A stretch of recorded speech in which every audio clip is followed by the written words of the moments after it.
Olá a todos! Vamos a mais um devocional na primeira epístola de João àquela igreja ali da região da Ásia. Antes, porém, gostaria de agradecer mais uma vez a cada um de vocês que estão acompanhando os devocionais desse canal. Se você ainda não é inscrito, você pode se inscrever. Você pode clicar no sininho das notificações para que você receba toda vez que um novo vídeo é postado. E também você pode compartilhar esses devocionais com o seu amigo, de sua igreja, ou eventualmente para evangelizar, caso o vídeo seja apropriado para evangelismo. Os nossos devocionais aqui têm sido mais direcionados para o cristão.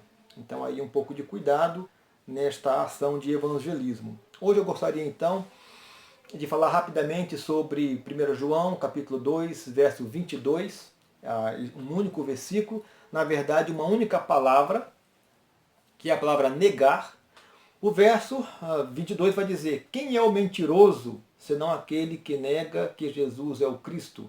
Este é o anticristo, o que nega o Pai e o Filho. Então aqui a palavra negar aparece duas vezes. Eu gostaria hoje de pensar nas várias maneiras que existem para negar a Cristo. Vou falar de 4 maneiras, mas a última maneira é aquela que mais nos toca e aquela com a qual nós devemos ter cuidado para não estar negando a Cristo sem mesmo perceber.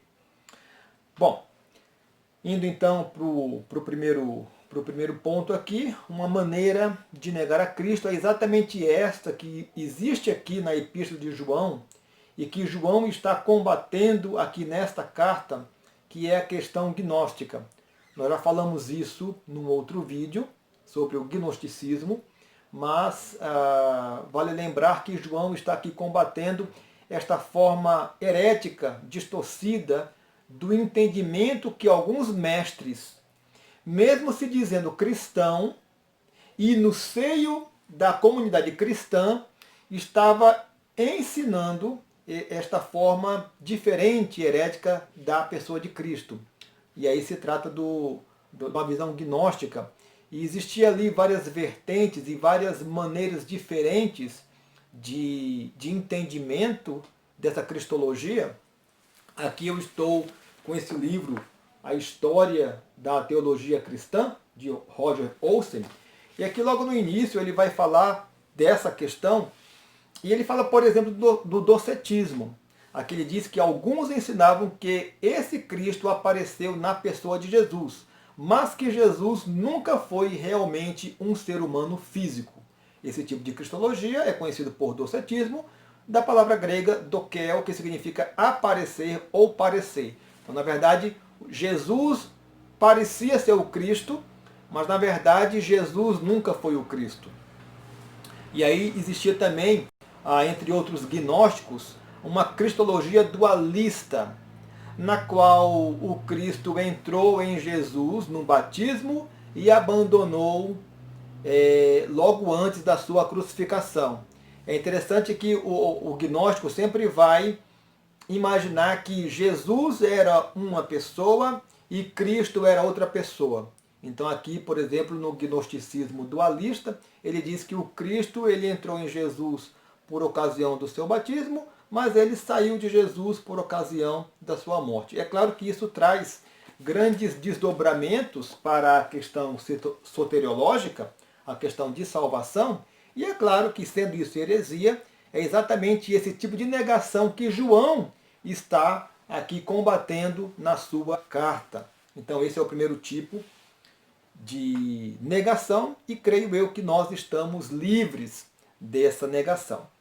Mas a segunda negação, aqui eu vou apenas citar, é aquela negação bem conhecida e bem básica, quando você evangeliza alguém e esse alguém nega essa oferta do presente de Deus, a oferta da salvação. Então esse é um segundo tipo de negação, e aqui eu não vou gastar muito nesse tipo. O terceiro tipo também, vou apenas mencionar, é aquela negação explícita de alguém que se diz cristão, mas nega verbalmente, explicitamente, objetivamente a Cristo. E aqui eu vou pegar como exemplo o Pedro, né? O nosso conhecido Pedrão, que, como você lembra ali, quando Jesus está sendo preso e julgado, Pedro está acompanhando todo esse processo e 3 pessoas ali, naquela circunstância, identifica Pedro como um discípulo de Cristo e Pedro nega 3 vezes. Isso Jesus já havia antecipado para Pedro e essa negação de Pedro, tão explícita, tão objetiva, vai demandar de Jesus depois um tratamento especial com Pedro para ali curar aquela ferida e perdoar Pedro, porque Pedro afinal seria o líder daquele grupo de 12 que depois iria dar início à igreja. Então essa é a terceira forma. Agora a quarta forma eu gostaria então de ter um pouco mais de atenção e chamar a sua atenção, porque esta é a forma que talvez nós possamos cair sem perceber. É a negação de um cristão que professa crer em Jesus Cristo, que professa conhecer a Jesus e conhecer a Deus, e negar a Deus com as suas ações, com as suas atitudes, com a sua forma de viver, com a sua forma de pensar e com as suas decisões do dia a dia. E aqui eu gostaria então de pensar apenas 3 versos da palavra para exemplificar como isso pode acontecer. Então eu começo aqui com a própria carta de 1 João, capítulo 2, verso 6, que diz: aquele que diz que permanece nele, esse deve também andar assim como ele andou. Então aqui é uma afirmação muito clara, muito reta e direta, em que João diz que aquele que diz que conhece a Cristo, aquele que diz que permanece em Cristo, esse deve andar como ele andou.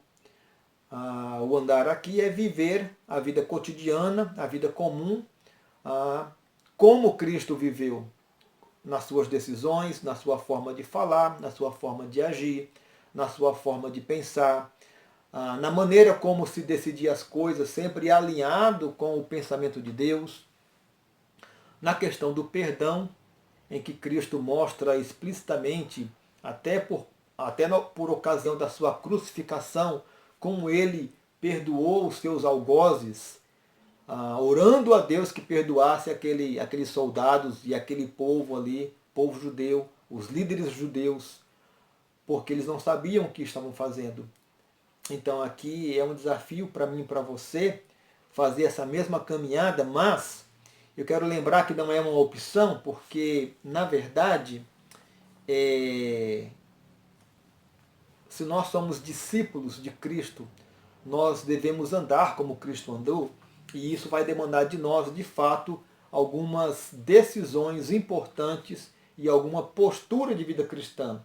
Segundo o texto aqui em Tito capítulo 1, verso 16, que vai dizer assim: no tocante a Deus professam conhecê-lo, entretanto o negam por suas obras. É por isso que são abomináveis, desobedientes e reprovados para toda boa obra. Aqui Paulo está falando, então, sobre os falsos mestres que diziam que conheciam a Cristo e que eram discípulos de Cristo. No entanto, Paulo fala, no tocante a Deus, professam conhecê-lo, entretanto o negam por suas obras. Por suas obras. Neste caso aqui, por aquilo que eles estavam ensinando na igreja. Heresias. E ele fala uma coisa muito dura. Olha só, queridos. E é por isso que são abomináveis. Interessante isso, né? Aquele que diz que conhece a Deus, conhece a Cristo e anda de forma diferente, ou nesse caso ensina outra doutrina, são abomináveis, desobedientes e reprovados para toda boa obra. Então aqui muita atenção, muito cuidado. E por último, eu vou ali para 1 Timóteo, capítulo 5, verso 8, que diz assim: ora, se alguém não tem cuidado dos seus, e especialmente dos da própria casa, tem negado a fé e é pior do que o descrente. Aqui Paulo está falando então para o crente comum, para a ovelha, para aquele membro de igreja que diz que professa a Cristo, mas ele não tem cuidado com os seus, e especialmente com os da própria casa. Quer dizer, é aquele filho que não tem cuidado com o seu pai idoso, com a sua mãe idosa, que talvez abandonou o seu pai ou sua mãe, não teve o cuidado devido como aquele que foi gerado por aquele casal. Ou pode ser também aquele pai ou aquela mãe que abandonou o seu filho, a sua filha, e mesmo dizendo que é um cristão e que é um discípulo de Cristo, ele abandonou os seus, da própria casa. E Paulo aqui então vai dizer que ele é pior do que o descrente.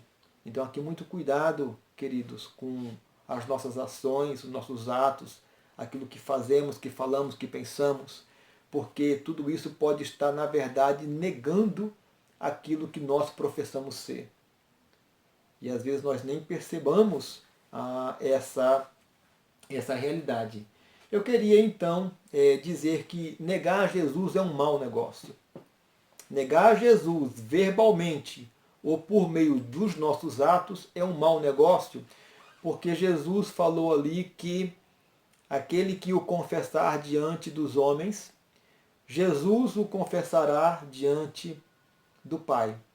Então essa é o grande benefício e a grande motivação que Jesus está nos dando, e também o grande alerta que ele nos dá quando nós negamos a ele aqui neste mundo de alguma maneira. Gostaria de concluir então falando de uma negação que vale a pena. Se essa negação aqui ela é deletéria para a nossa vida, existe uma negação que vale a pena, porque na definição da palavra negar, essa palavra hebraica que é usada aqui, que é negar alguém, que é abnegar, que é repudiar, que é não aceitar, rejeitar, recusar algo oferecido, todos esses significados de forma negativa, então, há um significado positivo, que é desconsiderar seus próprios interesses. Desconsiderar seus próprios interesses. E aqui eu quero lembrar então daquela palavra de Jesus para os seus discípulos e por extensão para nós também. Lá em Mateus capítulo 16, verso 24, ele vai dizer: então disse Jesus a seus discípulos, se alguém quer vir após mim, a si mesmo se negue, tome a sua cruz e siga-me. Então aqui, na verdade, há uma ordem de Jesus, há uma orientação de Jesus, que se nós quisermos segui-lo, nós devemos negar a nós mesmos. E aqui há um leque de opções e de maneiras que nós podemos nos negar. Negar talvez a nossa prepotência, a nossa ideia de que nós temos algum poder, capacidade ou controle sobre a nossa vida, quando nós não temos, na verdade. Negar talvez a nossa maneira tão dura de agir com os outros, talvez. Negar a nossa empáfia, o nosso orgulho, a nossa vaidade. Negar a nossa vontade de querer ser o primeiro e o único. Negar tudo aquilo que está desalinhado com a palavra de Deus. Negar a nós mesmos pode ter muitos significados e diferentes significados para cada um de nós. Nós precisamos então identificar aquelas características, aquelas posturas, aquela maneira de viver que está desalinhada com a palavra de Deus e negar, para então poder seguir a Cristo, estar habilitado a seguir a Cristo. E aí, fazendo isso, eu espero um dia ouvir de Jesus aquilo que ele falou para a igreja de Pérgamo, que foi escrito pela pena de João também, e que se encontra ali em Apocalipse, capítulo 2, verso 13. Conheço o lugar em que habitas, onde está o trono de Satanás, e que conservas o meu nome, e não negaste a minha fé. Isso Jesus falando para aquela igreja em Pérgamo.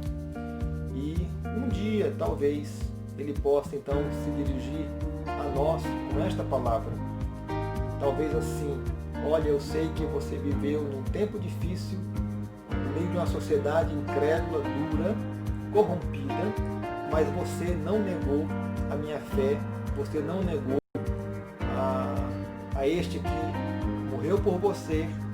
Então bendito seja e vinde benditos para o reino do meu Pai. Que essa seja a nossa esperança, é real porque está na palavra, e que Deus nos capacite a cada dia confirmar e confessar que somos de fato discípulos de Cristo, para a honra e glória do nosso Deus.